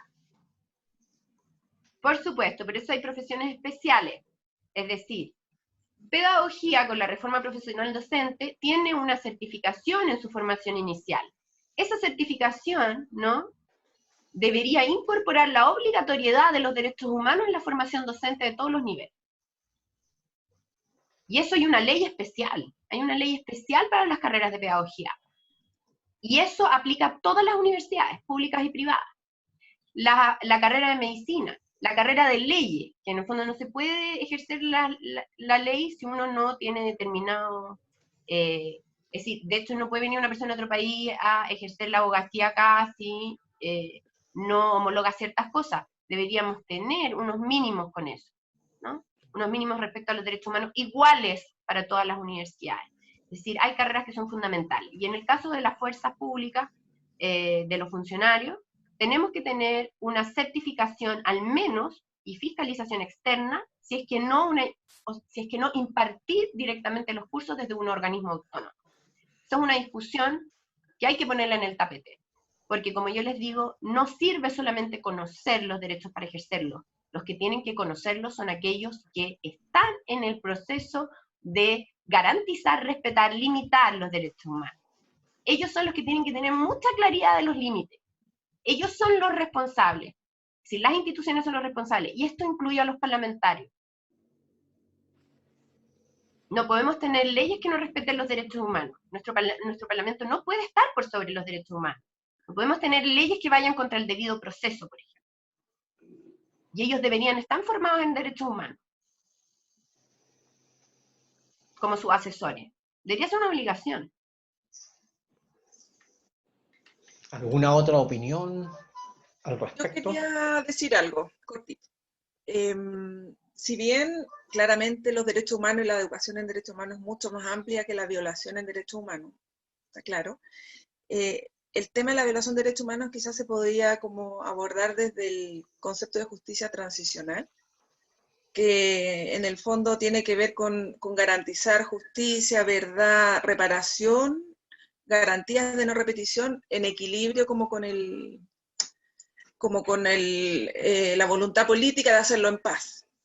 Pero yo también creo que eso debería quedar patente en alguna parte de la Constitución, porque la verdad, yo toda mi vida he trabajado con las víctimas de la dictadura y son pocos los que han recibido reparación, justicia, pobres, contados con los dedos de las manos, no sé.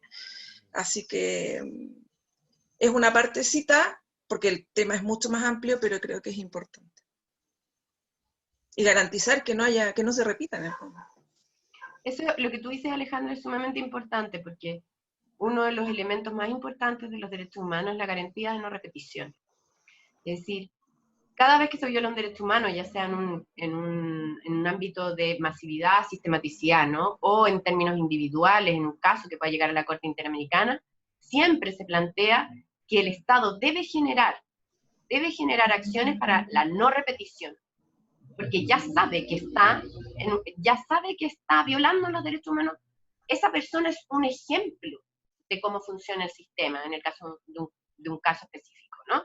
Entonces yo creo que lo que tú dices es muy, muy relevante, porque en el fondo nuestra Constitución debiera plantear la obligatoriedad del Estado, quizá, o el compromiso del Estado con hacerse cargo de aquellos temas que pudiese el mismo Estado estar reproduciendo, ¿no? Y que generan una violación de los derechos humanos. Es decir, entender que el Estado también puede aprender, entre comillas, ¿no? Haciendo una analogía con las personas, y que eventualmente puede aprender y reparar. La reparación nunca es total, porque no se puede volver al estado de origen, eso es algo que tenemos que asumirlo. Y por eso nosotros hablamos acá que las personas no son intercambiables. Eso tiene que ser algo muy, muy fundamental en toda esta comprensión. Las personas no son intercambiables, por eso es que no hay reparación total. Nunca existe el volver al estado de origen anterior a la violación de los derechos humanos. Lo que sí tenemos es obviamente memoria, ¿no? Y la justicia simbólica, que eso significa que muchas veces es una justicia simbólica, entre comillas, porque en realidad es una justicia material, en el sentido de que es darle un lugar en nuestro mundo a esos eventos y a esas víctimas, reconocerlas como víctimas. Y eso es darle una reparación material, más allá de las indemnizaciones que son necesarias, una reparación material en el sentido de nuestro espacio público, eso está presente y no como pasa hoy día, que está totalmente borrado, ¿no? Y como tenemos un país que le teme mucho a la discusión, somos de los pocos países que hemos vivido dictaduras militares en que todavía se puede relativizar esto desde cualquier punto. O sea, yo creo que tú has dado en un tema muy importante y quizás también, como dice una teórica boliviana, lo único que nosotros tenemos al frente de nosotros es nuestro pasado, que usa un aforismo aymara, ella es Silvia Rivera Cusicanqui. Entonces, cada vez que nos hacen mirar al futuro, y esto de tener alturas de mira y mirar al futuro, nos están diciendo que nos olvidemos de nuestro pasado. Pero lo único que está frente a nosotros, según este aforismo aymara, es el pasado. El presente es futuro, es desconocido. Es totalmente desconocido. Por tanto, es importante ahí que nos hagamos cargo de eso y que seamos capaces de pensar nuestra historia de una manera en que el conflicto no sea el problema, sino que la centralidad sea siempre avanzar en el diálogo para esta cuestión intercultural, ¿no? Y cultura de paz. Que puede sonar muy de buenas intenciones, pero en el fondo siempre hay que pensar en este horizonte utópico que no conocemos y que lo que tenemos es nuestra experiencia. Si la experiencia es real, es una experiencia, ¿no? No la podemos solamente eliminar, estar a la espalda y mirar un horizonte vacío. Eso. ¿Alguna otra opinión en esta etapa ya casi final de alguno de ustedes? Claro, ahí Madeline Monroy puso muy interesante, siempre es importante hablar de los derechos humanos, ya que a pesar de estar presente en muchas conversaciones, hoy en día aún siguen habiendo graves violaciones a estos. Uh-huh. Ahí el Jopo, bueno, el Nico anotó el Instagram para que si nos quieren nos puedan seguir, que es @tusderechos.2020 y en Twitter JuventudesIDDH para que si quieren nos puedan seguir. Y agradecemos. Y el Nico les tiene les quiere pedir algo a los que asistieron. Sí, les queríamos pedir, si los que quieran, obviamente, puedan prender sus cámaras para poder tomar una foto, un pantallazo, y subirla a nuestras redes sociales, ahí donde la pueden ver después. Muchas gracias por asistir, evidentemente, así que esperamos que puedan prender las camaritas ahora como un ratito, si es que pueden. Y si nos pueden mandar esa foto a nosotros a la red, excelente. Sí, totalmente. Ya, voy a contar hasta 3. Que no puedan prender una reacción. O pónganos un dedito. Sí. Un dedito. Ya. Mejor el dedo así, en vivo.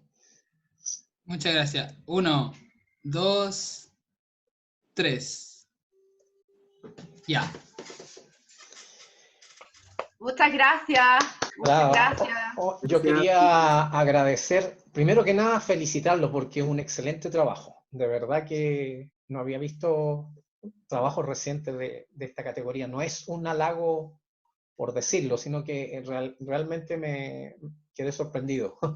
Así que muchas felicitaciones a ustedes por el trabajo y agradecidos de su participación aquí en la red.